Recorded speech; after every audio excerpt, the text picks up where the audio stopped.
Hello everyone. Mission IISER എന്ന് പറഞ്ഞ video സീരീസിന്റെ 8ാമത്തെ വീഡിയോയിലേക്ക് എല്ലാവർക്കും സ്വാഗതം. ഇന്ന് നമ്മൾ ഡിസ്കസ് ചെയ്യാൻ പോകുന്നത് വീണ്ടും ഒരു പെഡിഗ്രി അനാലിസിസ് ക്വസ്റ്റ്യൻ ആണ്. സോ നമുക്ക് ക്വസ്റ്റ്യനിലേക്ക് കിടക്കാം.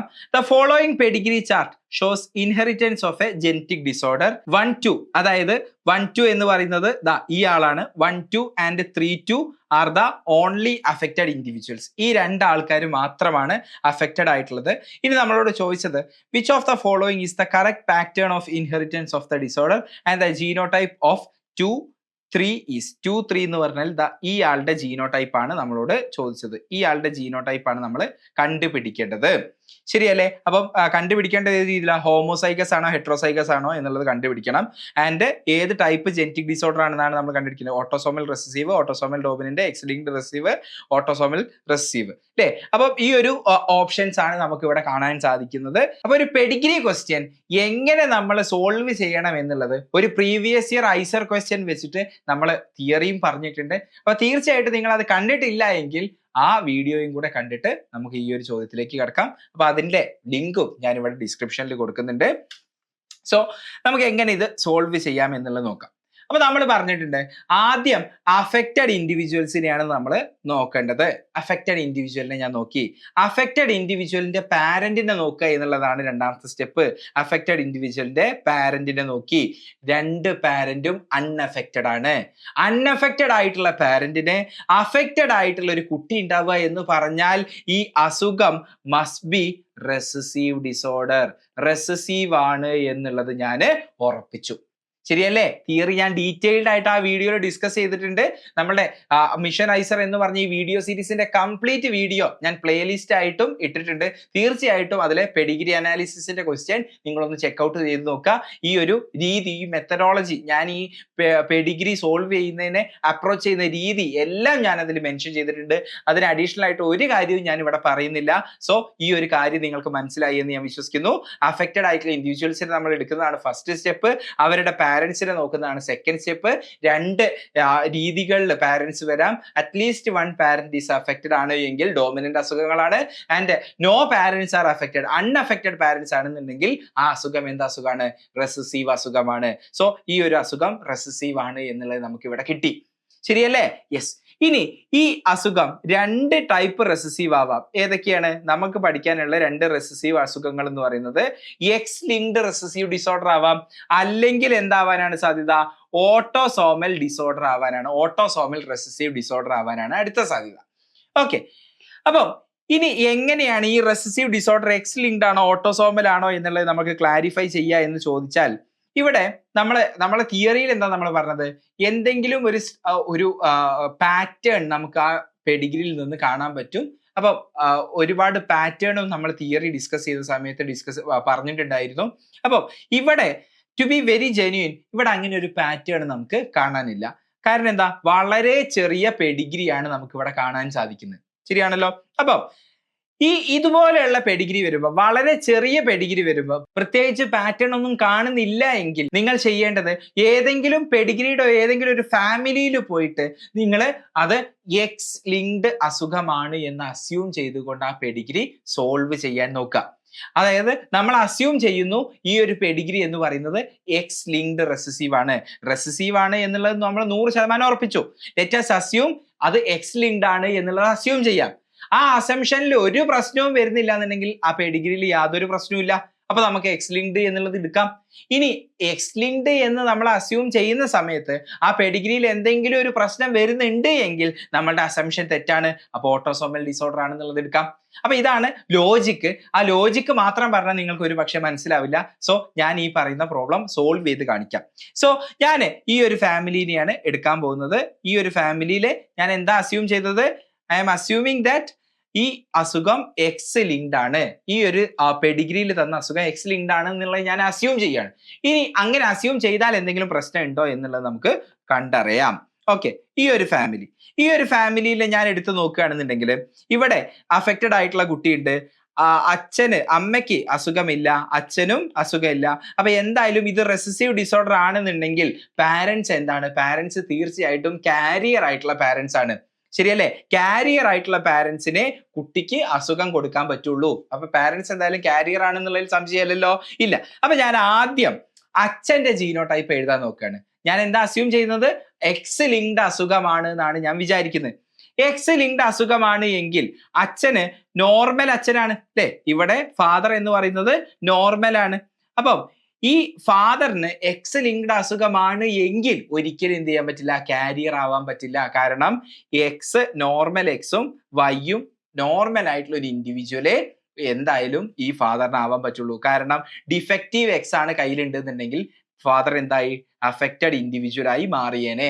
സിൻസ് ഈ ഇവിടെ തന്ന പാരന്റ്, ഈ ഇവിടെ തന്ന ഫാദർ എന്താണ്? അൺഅഫക്റ്റഡ് ആണ്. സോ എന്തായാലും നോർമൽ ആയിട്ടുള്ള ഫാദർ ആണ്. ഒരിക്കലും എന്തല്ല?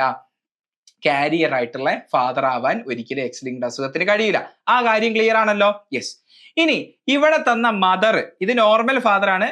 ഇവിടെ തന്ന മദർ അൺഅഫക്റ്റഡ് ആണ്. പക്ഷെ കുട്ടികൾക്ക് അസുഖം കൊടുക്കുന്നുണ്ട് എങ്കിൽ എന്തായാലും അച്ഛൻ കാരിയർ അല്ല. പിന്നെ ആരേ കാരിയർ ആവാനുള്ളൂ? അമ്മയെ കാരിയർ ആവാനുള്ളൂ. അമ്മയാണ് കാരിയർ എങ്കിൽ, അങ്ങനെയാണ് എങ്കിൽ എക്സ് ഒരു നോർമൽ എക്സും ഒരു ഡിഫക്റ്റീവ് എക്സും ഉള്ള അമ്മയല്ലേ ഉണ്ടാവുക? ശരിയല്ലേ? അതായത് ഇതാണ് ഡിഫക്റ്റീവ് എക്സ്. ഓക്കെ, ഒരു ഡിഫക്റ്റീവ് എക്സും നോർമൽ എക്സും ഉള്ള അമ്മ, കാരിയർ അമ്മയാണ് ഈ അമ്മ. ആ അമ്മയുടെ അഫക്റ്റഡ് ആയിട്ടുള്ള ഈ അല്ലിയിലാണ് കുട്ടികൾക്ക് പോകുമ്പോൾ കുട്ടികൾക്ക് അസുഖം വരുന്നത്. ശരിയാണല്ലോ? യെസ്.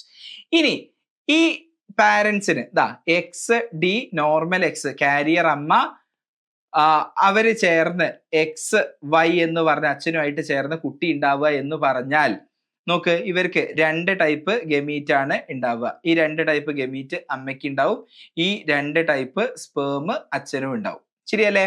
യെസ്, നിങ്ങൾക്ക് കാണാൻ പറ്റുന്നുണ്ടല്ലോ.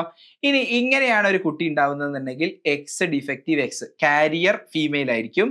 ഇനി ഇങ്ങനെയാണ് ഒരു കുട്ടി ഉണ്ടാവുന്നതെന്നുണ്ടെങ്കിൽ എക്സ് ഡിഫക്റ്റീവ് വൈ, ഒരു അഫക്റ്റഡ് ആയിട്ടുള്ള മെയിൽ ആയിരിക്കും. ഇനി എക്സ് എക്സ് ആണ് ഉണ്ടാവുന്നതെന്നുണ്ടെങ്കിൽ കുട്ടി നോർമൽ ഫീമെയിൽ ആയിരിക്കും. ആൻഡ് എക്സ് വൈ ആണ് ഉണ്ടാവുന്നതെന്നുണ്ടെങ്കിൽ നോർമൽ ആയിട്ടുള്ള മെയിൽ ആയിരിക്കും. ഇനി ഞാൻ ഇവരെയൊക്കെ എങ്ങനെ പെഡിഗ്രിയിൽ വരയ്ക്കുക എന്നുള്ളതും കൂടെ ഞാൻ റെപ്രസെന്റ് ചെയ്യാം. എക്സ് ഡിഫക്റ്റീവ് എക്സ് ആണെന്നുണ്ടെങ്കിൽ ഒരു കാരിയർ ആയിട്ടുള്ള പെൺകുട്ടിയാണ്. കാരിയർ ആയിട്ടുള്ള പെൺകുട്ടി എന്ന് നമ്മൾ പെഡിഗ്രിയിൽ NCERT അക്കോർഡിംഗ് ടു NCERT ഇങ്ങനെ മാത്രമല്ലേ വരയ്ക്കുള്ളൂ, അതായത് അൺഅഫക്റ്റഡ് ആയിട്ടുള്ള ഫീമെയില്. ഇനി എക്സ് ഡിഫക്റ്റീവ് എക്സ് ആണെന്നുണ്ടെങ്കിലോ ഒരു അഫക്റ്റഡ് ആൺകുട്ടിയാണ് ഉണ്ടാവുക. ശരിയല്ലേ? ഇനി എക്സ് എക്സ് എന്ന് പറഞ്ഞാലോ നോർമൽ ആയിട്ടുള്ള ഒരു പെൺകുട്ടിയാണ് ഉണ്ടാവുക. ആൻഡ് എക്സ് വൈ എന്ന് പറഞ്ഞാലോ ഒരു നോർമൽ ആയിട്ടുള്ള ആൺകുട്ടിയാണ് ഉണ്ടാവുക. അപ്പം ഈ അസുഖം ഇവിടെ നമ്മൾ അസ്യൂം ചെയ്തതുപോലെ എക്സ് ലിങ്ക്ഡ് ആയിരുന്നു എങ്കിൽ ഏതൊക്കെ സാധ്യതയാണ് ഇവരുടെ കുട്ടികൾക്ക് ഉണ്ടാവാനുള്ളത്? നോർമൽ കാരിയർ ആയിട്ടുള്ള ഒരു ഫീമെയില്, നോർമൽ ആയിട്ടുള്ള ഫീമെയില്, അഫക്റ്റഡ് ആയിട്ടുള്ള ആൺകുട്ടി, അൺഅഫക്റ്റഡ് ആയിട്ടുള്ള ആൺകുട്ടി. ഇത്രയും സാധ്യതകളാണല്ലോ ഉള്ളത്. ഇനി എന്ത് സാധ്യത ഇല്ല? ഇതിൽ എന്താ സാധ്യത ഇല്ലാത്തത്? ഇതിലൊരു സാധ്യത ഇല്ലാത്തത് എന്ന് പറയുന്നത് കാണുന്നില്ലേ? യെസ്, ഇതിൽ ഇല്ലാത്ത സാധ്യത എന്ന് പറയുന്നത് ഒരിക്കലും അസുഖമുള്ള ഒരു പെൺകുട്ടി ഇവർക്ക് ഉണ്ടാവില്ല, ഈ അസുഖം എക്സ് ലിങ്ക്ഡ് ആണ് എങ്കിൽ. ക്ലിയർ ആണല്ലോ? യെസ്.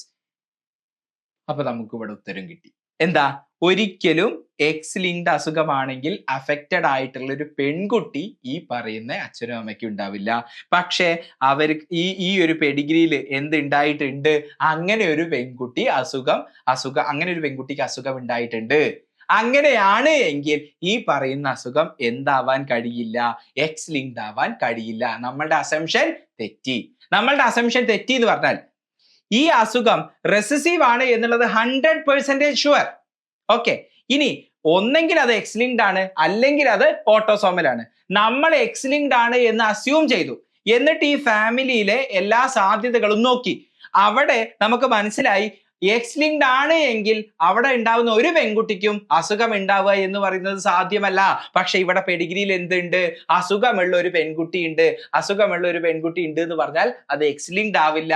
എക്സ് ലിങ്ക്ഡ് അല്ല എങ്കിൽ വേറൊരു ഓപ്ഷനേ ഉള്ളൂ, ഓട്ടോസോമൽ ആണ്. സോ ഈ അസുഖം എന്ന് പറയുന്നത് എന്താണ്? ഓട്ടോസോമൽ റെസസീവ് ഡിസോർഡർ ആണ്. അപ്പൊ ഇത് നമുക്ക് എന്ത് ഫൈനലൈസ് ചെയ്തു? This is A autosomal recessive disorder. ശരിയല്ലേ? ഇത് നമ്മൾ എന്ത് ഫൈനലൈസ് ചെയ്തു? ഓട്ടോസോമൽ റെസസീവ് ഡിസോർഡർ ആണ് എന്നുള്ളത് നമ്മൾ ഫൈനലൈസ് ചെയ്തു. ഓക്കെ, ഇനി അടുത്ത പാർട്ട് ഓഫ് ക്വസ്റ്റ്യൻ എന്ന് പറയുന്നത് എന്താണ്? ഈ ആളുടെ ജീനോ ടൈപ്പ് ആണ് നമുക്ക് കണ്ടുപിടിക്കേണ്ടത്. ആ ആളുടെ ജീനോ ടൈപ്പ് എന്ന് പറയുന്നത് എന്താ? അതെന്തായാലും ഓട്ടോസോമൽ ആണല്ലോ. ഓട്ടോസോമൽ എന്ന് പറയുമ്പം ഈ ഒരു ജനറേഷനിൽ അസുഖം ഇല്ല. ഈ അച്ഛനും അമ്മയ്ക്കും അസുഖം ഇല്ലല്ലോ, മക്കൾക്ക് അസുഖമുണ്ട്. അപ്പം ആ ആളെന്ന് പറയുന്നത് കാരിയർ ആയിരിക്കും അല്ലെ. അതായത് കാരിയർ ആയിട്ടുള്ള പാരന്റ്സിനാണ് അഫക്റ്റഡ് ആയിട്ടുള്ള കുട്ടികൾ ഉണ്ടാവുക. ശരിയല്ലേ? അതല്ലേ റെസസീവ് ഡിസോർഡറിന്റെ പ്രത്യേകത? യെസ്. അപ്പൊ ഈ പറയുന്ന ആള് എന്ന് പറയുന്നത് കാരിയർ ആയിരിക്കും. കാരിയർ ആവുക എന്ന് പറഞ്ഞാൽ എന്താ? ഹെട്രോസൈഗസ് കണ്ടീഷനിൽ വരുന്ന ആളായിരിക്കും. അപ്പൊ നമുക്ക് എന്താ ആൻസർ കിട്ടിയത്? ഓട്ടോസോമൽ റെസസീവ് ആൻഡ് ഹെട്രോസൈഗസ് ആണ് കിട്ടിയത്. ഓക്കെ, അപ്പോൾ ഇന്ന് നമ്മൾ ഡിസ്കസ് ചെയ്തത് ഒരു പെഡിഗ്രി ക്വസ്റ്റ്യൻ ആണ്. ഇനിയും Pedigree questions previous year questions ആയിട്ടും മോക്ക് ചോദ്യങ്ങളായിട്ടും ഒക്കെ നമ്മൾ ഡിസ്കസ് ചെയ്യും. അപ്പോൾ ഐസറിന് വേണ്ടി പ്രിപ്പയർ ചെയ്യുന്ന കുട്ടികൾ ഒരു കാര്യം ശ്രദ്ധിക്കണം. ഇതുപോലത്തെ പെഡിഗ്രി അനലൈസ് ചെയ്യുന്ന, പെഡിഗ്രി സോൾവ് ചെയ്യാനുള്ള ക്വസ്റ്റ്യൻസ് എല്ലാ വർഷം ഐസറിനും നമ്മൾ കാണാറുണ്ട്. അപ്പോൾ ഇതുപോലത്തെ ക്വസ്റ്റ്യൻസ് നിങ്ങൾ പ്രിപ്പയർ ചെയ്യുക. ഈ ഒരു വീഡിയോ സീരീസിന്റെ ഉദ്ദേശവും അത് തന്നെയാണ്. അപ്പോൾ നിങ്ങൾ ഈ ഒരു സീരീസിന്റെ ഭാഗമാവുന്നതോട് കൂടിയിട്ട് ഐസറിന് വരാൻ സാധ്യതയുള്ള എല്ലാ കോൺസെപ്റ്റുകളും എല്ലാ ടൈപ്പ് ഓഫ് ക്വസ്റ്റ്യൻസും നമ്മൾ കവർ ചെയ്യുന്നതായിരിക്കും. ഈ വീഡിയോ നിങ്ങൾക്ക് ഇഷ്ടപ്പെട്ടു എന്ന് ഞാൻ വിശ്വസിക്കുന്നു. നിങ്ങൾ ഒരു ഐസർ ആസ്പിരന്റ് ആണെന്നുണ്ടെങ്കിൽ തീർച്ചയായിട്ടും ഈ ചാനൽ സബ്സ്ക്രൈബ് ചെയ്യുക. ഈ ഒരു സീരീസ് നിങ്ങളുടെ ഫ്രണ്ട്സ് ആയിട്ടുള്ള ഐസർ ആസ്പിരൻസിനും അയച്ചു കൊടുക്കുക. മിഷൻ ഐസർ എന്ന് പറഞ്ഞ ഈ ഒരു സീരീസിനെ കുറിച്ച് നിങ്ങളുടെ അഭിപ്രായം നിങ്ങൾ തീർച്ചയായിട്ടും കമന്റ് ബോക്സിൽ എഴുതുക. ഇനി എന്തെങ്കിലും സംശയം ഉണ്ടെന്നുണ്ടെങ്കിൽ നിങ്ങൾക്ക് കമന്റ് ബോക്സിലൂടെ ചോദിക്കാവുന്നതാണ്. ഇനി അല്ല, നിങ്ങൾക്ക് നേരിട്ട് എന്നോട് ചോദിക്കുകയാണെന്നുണ്ടെങ്കിൽ നമ്മളുടെ ടെലിഗ്രാം ഗ്രൂപ്പ് ത്രൂവും ചോദിക്കാവുന്നതാണ്. നമ്മളുടെ ടെലിഗ്രാം ഗ്രൂപ്പ് എന്ന് പറയുന്നത് ഐസറിലേക്ക് വേണ്ടി പ്രിപ്പയർ ചെയ്യുന്ന ഒരു കുട്ടികളുടെ കമ്മ്യൂണിറ്റിയാണ്. ഐസറിന് വേണ്ടി പ്രിപ്പയർ ചെയ്യുന്ന ഐസർ ആസ്പിരൻസിന്റെയും ഇപ്പോൾ ഐസറിൽ പഠിച്ചുകൊണ്ടിരിക്കുന്ന കുട്ടികളുടെ ഒരു കമ്മ്യൂണിറ്റിയാണ് നമ്മുടെ ടെലിഗ്രാം ഗ്രൂപ്പ്. നിങ്ങൾക്കും ആ ഗ്രൂപ്പിൽ ജോയിൻ ചെയ്യാൻ താല്പര്യം ഉണ്ടെന്നുണ്ടെങ്കിൽ ഫ്രീ ആയിട്ട് തന്നെ ജോയിൻ ചെയ്യാവുന്നതാണ്. ലിങ്ക് ഞാൻ ഡിസ്ക്രിപ്ഷനിൽ കൊടുക്കുന്നുണ്ട്, അതൊന്ന് ചെക്ക്ഔട്ട് ചെയ്ത് നോക്കുക. ആൻഡ് നമ്മൾ ഇന്ന് ഡിസ്കസ് ചെയ്ത ഈ ഒരു PDF, ഈ നോട്ടും ഞാൻ നമ്മുടെ ടെലിഗ്രാം ഗ്രൂപ്പിൽ അപ്ലോഡ് ചെയ്യുന്നതായിരിക്കും. നിങ്ങൾക്കത് റെഫറൻസിന് വേണ്ടി ഉപയോഗിക്കാവുന്നതാണ്. ഇനി നിങ്ങൾ നോക്കുന്നത് ഐസറിന് വേണ്ടിയിട്ട് മാത്രമുള്ള ഒരു കോച്ചിങ് ആണെന്നുണ്ടെങ്കിൽ ഐസർ എക്സാമിന് വേണ്ടി മാത്രമുള്ള ഒരു എക്സ്ക്ലൂസീവ് ക്രാഷ് കോഴ്സ് ഞങ്ങൾ പ്രൊവൈഡ് ചെയ്യുന്നുണ്ട്. അതിന്റെ ഡീറ്റെയിൽസ് ഞാൻ ഡിസ്ക്രിപ്ഷനിൽ കൊടുക്കുന്നുണ്ട്. കൂടുതൽ ഡീറ്റെയിൽസ് അറിയണമെന്നുണ്ടെങ്കിൽ വാട്സപ്പിലൂടെ ഈ നമ്പറിൽ ബന്ധപ്പെടുക. അതുപോലെ തന്നെ ഡീറ്റെയിൽസ് അറിയാൻ വേണ്ടിയിട്ടും രജിസ്റ്റർ ചെയ്യാൻ വേണ്ടിയിട്ടും ഈ വെബ്സൈറ്റിലും കയറി നോക്കാവുന്നതാണ്. സോ മിഷൻ ഐസർ എന്ന് പറഞ്ഞ ഈ വീഡിയോ സീരീസിന്റെ അടുത്ത ഭാഗമായിട്ട് നമുക്ക് വീണ്ടും കാണാം. Thanks for watching.